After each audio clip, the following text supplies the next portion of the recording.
Hello, everyone. Jak Syn here on behalf of Fiend.com and Future Daze, and today we're sitting with Noah K, artist and founder of Bat Stay in the Fun Park. How you doing today, Noah? Tired. It's so draining. We want to get out of here. I feel like I'm trapped in this box.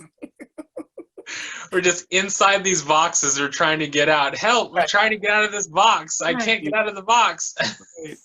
Right. Well, we're making the best that we can out of it. Am I right? Yes, we are making the best we can. That's all we can do.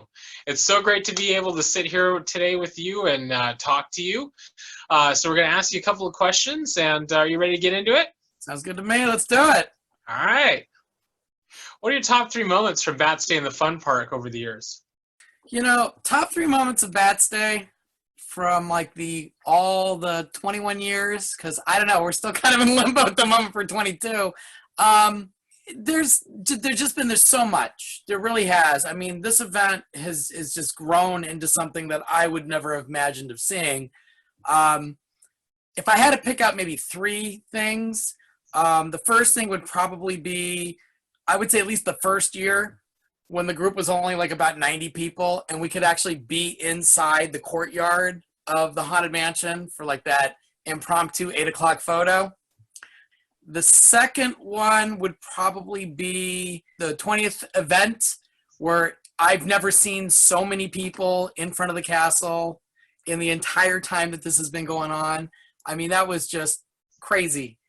And then third, probably just seeing how big the black market grew, how the Betsy black market grew, and how we all kind of came together and DJ'd it, and just like seeing everybody so happy, and just, you know, the shopping experience and for everybody. So, I mean, it's like, those are the 3 things that kind of stick out of my mind. Those are some great moments. I mean, I was there. I wasn't there at the very first one, but I was there at the 20th. You know what I mean? And Yeah. I got to say, you were exactly right. That was huge. I mean, the event has grown over the past. I mean, now it's year 22, but it has grown so much in the past 22 years. It's crazy the amount of support and all of the love for the event that it has gained over the years. Yeah, I completely agree. I mean, it's just, it's nuts, because had you like been there the first year, or anybody the first year, and just say, hey, watch out, you know, Noah, this thing is going to explode into mass proportions and size, I would have been like, yeah.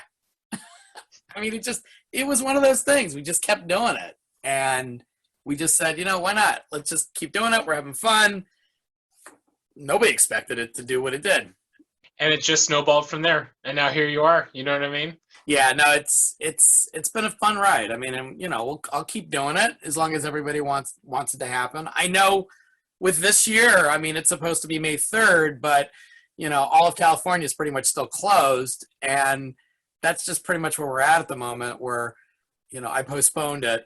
I mean, I don't want to cancel it, but I also want the safety for everybody too. I don't want us to like go out there and get sick, because that's the last thing we all need to do is, you know, hey, we're having fun, and then, oh, what's this? Oh, Corona. No. But hey, better safe than sorry, right? That's what I say. Better safe than sorry. Exactly. What would you say is your favorite piece of art that you've created?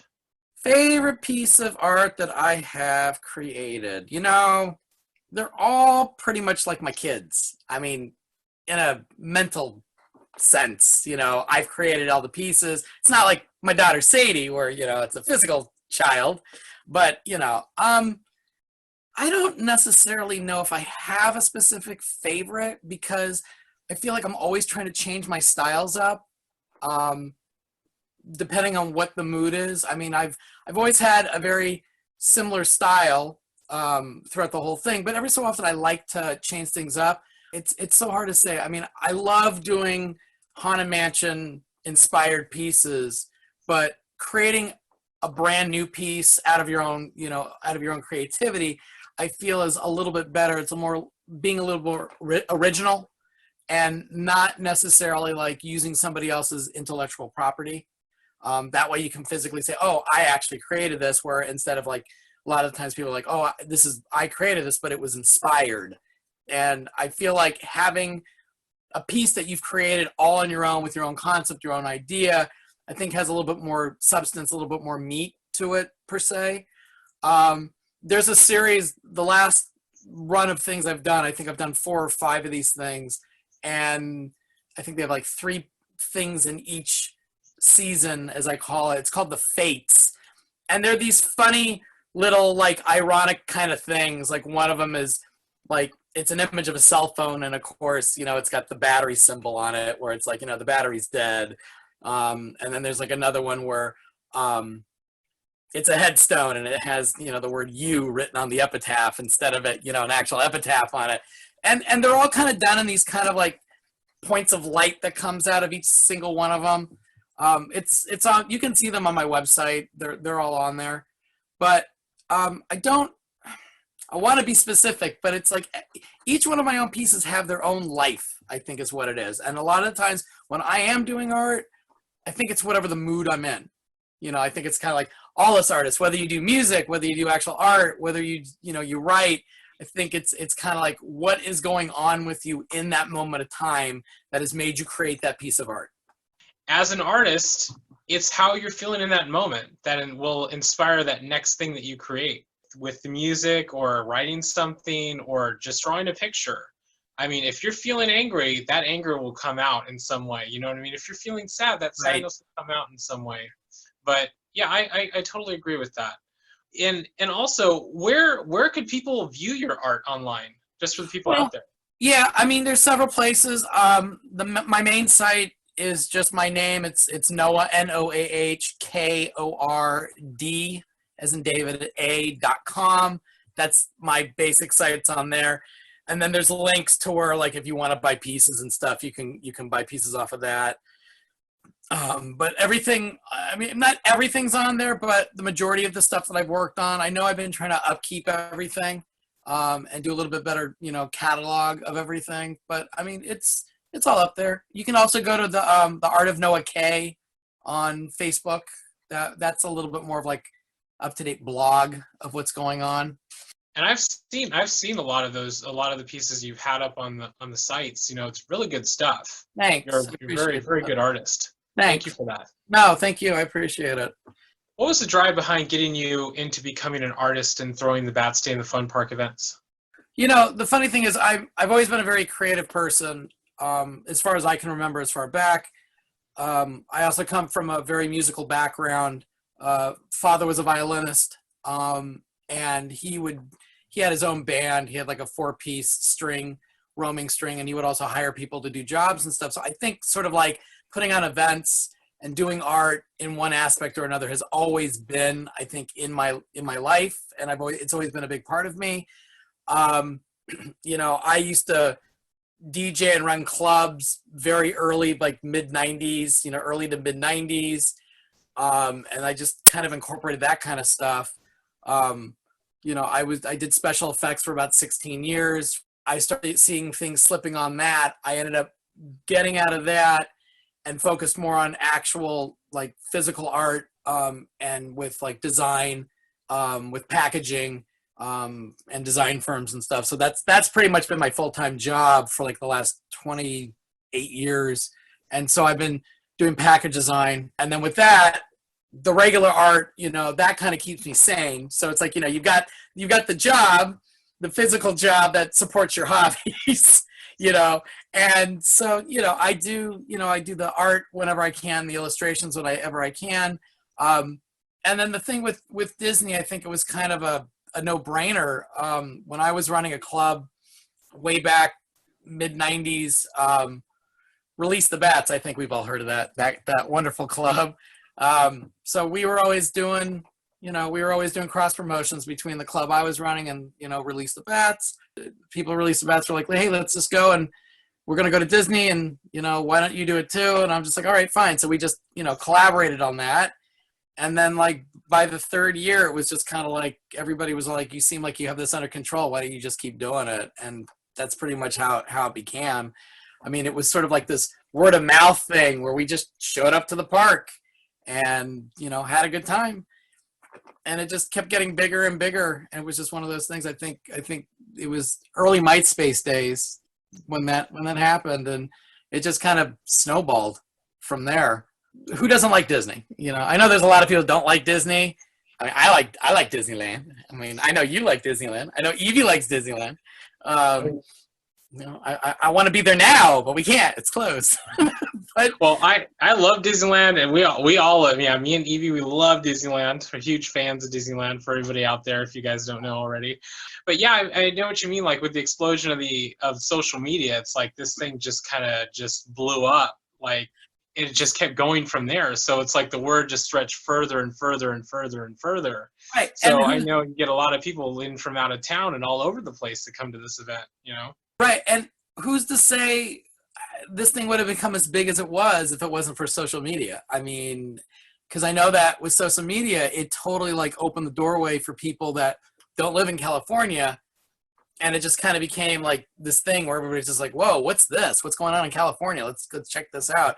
And I always think it's funny that whenever like we're on Facebook or something, and I'll see this article where it's just like, "Hey," and it's like it's almost like the people that write this article about Bats Day, they're just like, they don't know. It's so funny. It's like they act like they've never heard of this event, and it just kind of it's like, well, no, it's been around for 20 years. I've discovered that the way that people find out about Bats Day is they've just happened to be at Disneyland when it's gone on, or it's like friends have told them that just they've never even knew this thing even existed. This is very true. This is very true. I mean, it's an international thing, but it's Yeah. also a very like Southern California thing. You know what I mean? It's because it's Disneyland, of course, but like if you're in the subculture, the alternative scene or the goth scene or however you wanna categorize it, you have heard of it, especially if you live here. So you're right. Whenever we're at Disneyland and we are at the event, you will get people asking, what event is this? Like, what are you guys doing today? Like, what is this? Well, I want to know more about this. Right. Before you know it, you got a new person who wants to come next year. It's it. And I know that people are always like, well, why don't you do it in Florida for Walt Disney World? Like, I would love to do a Florida version of Bats Day. I think it would be great. I mean, people always ask, like, why aren't you doing it? Well, first off, we don't live in Florida, so it's a little hard to kind of gauge how that works. But I've always had the plans to do maybe just like a one-off for Florida, which I think would be great. The reason why we haven't done anything for Florida is because I don't feel like it's at the level that I want to present it. You know what I mean? It's kind of like there's some spots and some holes on how things can be done. So it will happen eventually, I mean, I don't know when. Eventually it will. I'm sure eventually it'll happen. But also too, you'd have to decide which one of the six. I mean, there's like 4 parks and like 2 water parks. So you'd have to decide which one of the 4 parks you'd want to do it at, and then coordinate travel between all the hotels. And that's a lot. That's a lot of coordination. You know what I mean?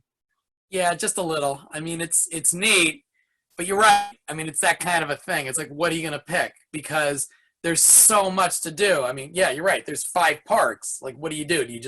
Is it like Bats Day Florida week? It's kind of like one day at Disneyland or the Magic Kingdom, as they call it, and then like another day at Epcot, and then it's massive. I think if people love to drink, it's gonna have to be at Epcot. Oh, yeah. Kidding me? Bats around the world. We're gonna drink around the entire world. Exactly. Bats Day around the world. There you go. And also for everybody out there, if you would like to travel to Florida to get in on the Bats Day around the world, be sure to look into tourfiend.com. We'll specialize in travel for you, right? I was actually going to suggest that. I think you know somebody that could probably help out with hotel accommodations and travel expenses. Oh yeah, we could totally get that going. What are you looking forward to accomplishing the most moving forward? Well, I think present situation, I would like to get out of this horrible situation that we're in. But personally, well, I have some ideas for some art books that I would like to do. I have a couple coffee table books I would like to try to get a hold, create. There was also There was for about 5 years, I ran a double feature bad horror movie night event here in the Valley, in San Fernando Valley in North Hollywood. And it was called Fright Night. And it was a lot of fun. And then for 1 year, I took a break for about 3 years, 2 years, 4 years, I don't remember.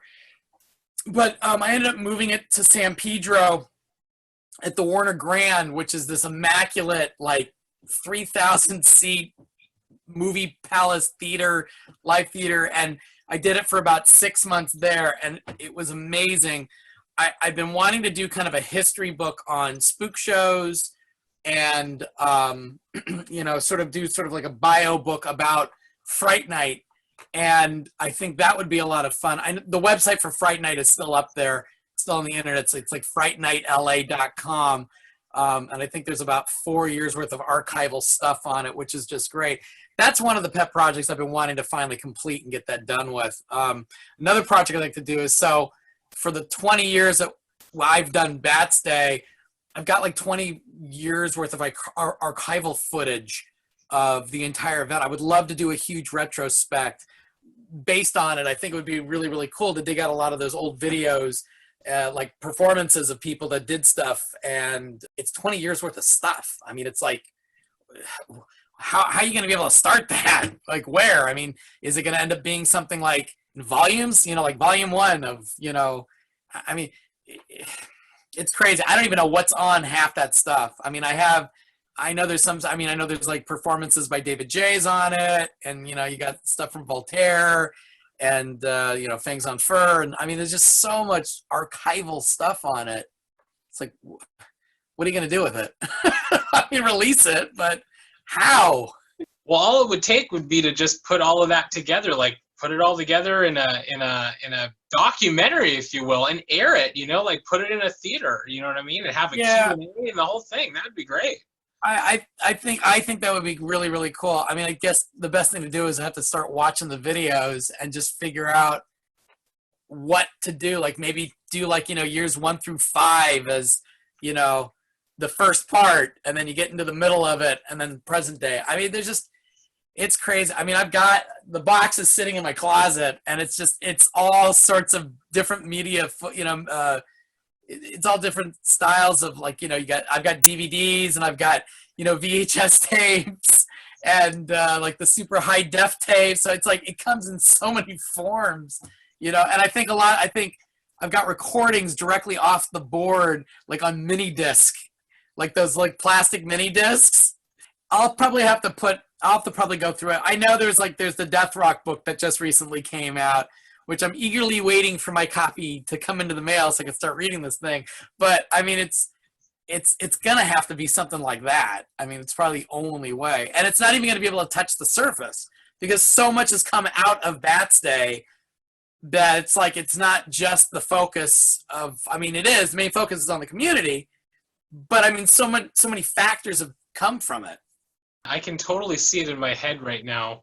Filming a Bats Day documentary and showing all of the footage from the past 2 decades, like talking about the event and everything like that. It would be great. Yeah, it's massive. I don't even know where to start. Well, that's your next project. That right there. It's a huge undertaking, but it can work. If I was just furloughed right now and I was just doing nothing but sitting at home, just taking care of Sadie, I'd be like, yeah, now's the perfect time to work on it. But, oh my God. So it's like right now what I'm doing, because I'm stuck at home, luckily I'm part of a very small group of people that can actually work from home, which is good. So at least the work is still being done. But it's kind of like, while that's going on, I have to homeschool my daughter, because I have her full time, so it's like I got to homeschool her. So it's just, I mean, I had somebody say, can't you take a nap? And I'm like, yeah, by the time I finish doing everything I need to do, I can probably take a nap at about 10 o'clock at night. And that's already bedtime. You're lucky you get your meal in too, right? Pretty much. Yeah, pretty much. So, but yeah, I mean, it's life. We just go with the flow, just figure things out. That's very true. We can only do what we can do. We can only do our best. That's it. What positive message would you give your fans out there? Positive message to my fans. If you believe in something you want to do, I just stick with it. Don't give it up. Um, Always try to see, like, I mean, I know we're all supposed to be gloomy and, gothic and everything, but, if you can try to find, like, positives out of anything that's negative, I think that's a good way to look at stuff, too. I know, like, right now with what we're going through, and I think these interviews that you're doing are great, Jackson. I think they're really, really great. And there you go. That's a positive right there. Like you found a great way to take something negative and turn it into a positive by kind of checking in with all these people that have, do some sort of art or something creative, and to like let everybody, hey, we're still here. We're still out here. We're doing this stuff. Doesn't matter what the situation's going to come. We're going to do it. And you don't learn unless you make a couple mistakes on the way, and that's the way. And then that way from there, you can retool what you're doing and, find a good flow and just, keep your head up, and what you may think is great, somebody else may not think is great, but you know what, that's your dream. That's your baby. That's something you want to do, and just, put your heart and soul into something that you believe in, and it will pay off. That is very true. I know for myself, doing these video interviews right now, it's a way for me to express myself in a way, but it's also shining a light on what everybody else is doing, shining a light on all of you creative people out there who are still creating the music, creating the art, creating, promoters, event organizers, all of that stuff that is in entertainment is all artistic. And I think it's important that people out there see that and recognize that, hey, this isn't going anywhere. It might be on pause right now, but these people are still creating. These people are still building. And that's where it's at. Yeah, and I agree with you. I mean, it's just, I knew something was up when I got basically every ticket to every show I wanted to go to this year. And this was going to be like the year of shows, I think. I don't know what you had planned for this year, but like we had 4 shows planned for this year, and I got the first announcement. Neubauten went, nope, we're not doing. And so that's the first, and I'm sure the other 3 that we have, set up, those are all going to topple too, I'm sure. I mean, especially like in LA, I mean, with everything that's going on, they're just saying like no live shows probably until next year, which, it is what it is. I mean, hopefully they'll be able to, reschedule some of these bands back and we'll be able to see them. I know Sadie, my daughter, she's really upset. She was just like, when she heard, because she's never, the bands we're going to, so she's coming with me to all these shows, which are great. And she's the one that also requested them. Like when she heard that New Order was going out on concert, she was like, can you buy tickets, Dad? I'm like, yeah, I think I can buy tickets to New Order.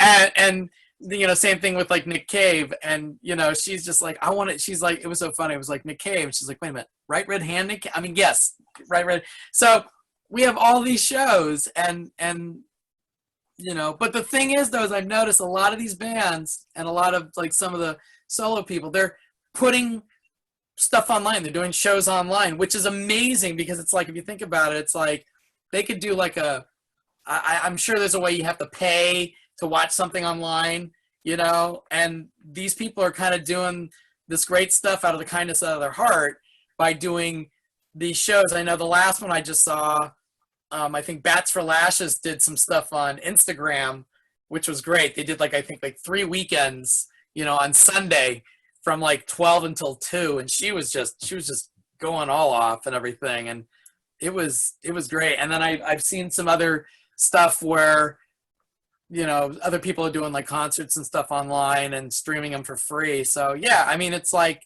we as an artist, we need to continue to grow and just provide, because that's just what's in us. And also using this time right now, the free time that we've been giving, I think if you could say anything, it's right now we're kind of on the great pause. Using this time right now to kind of build the things that we want to build. It's like dream it, build it, and let it grow. Simple as that. I totally agree. I completely, totally agree. Like right now, we're just in a great pause. I think it's a good time.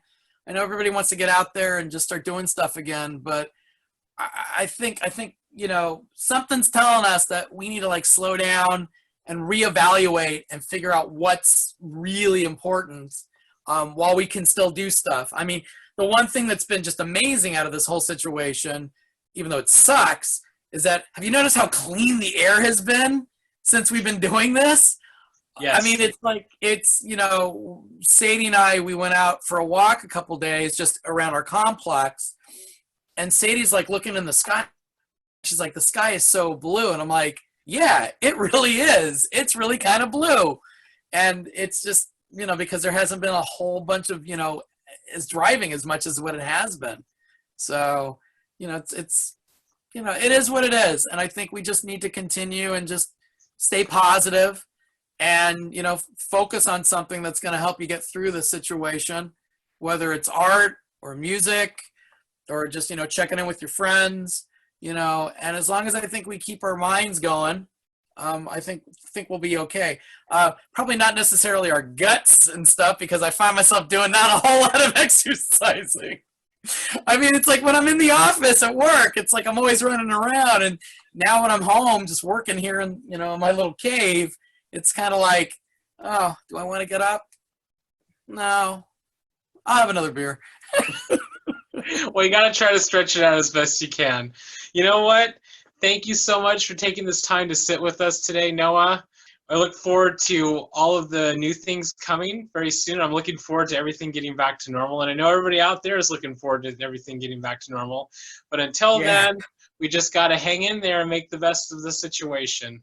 So thank you again for sitting with us. Thank you to everybody out there for taking this time to tune in today and watch us have this conversation. If you like this video, we have many more on the way, so be sure to like and subscribe to our YouTube channel. And we'll see you guys around. Thank you again, Noah. Thanks, Jak Syn. I appreciate being on. This was a lot of fun. No problem. Thank you.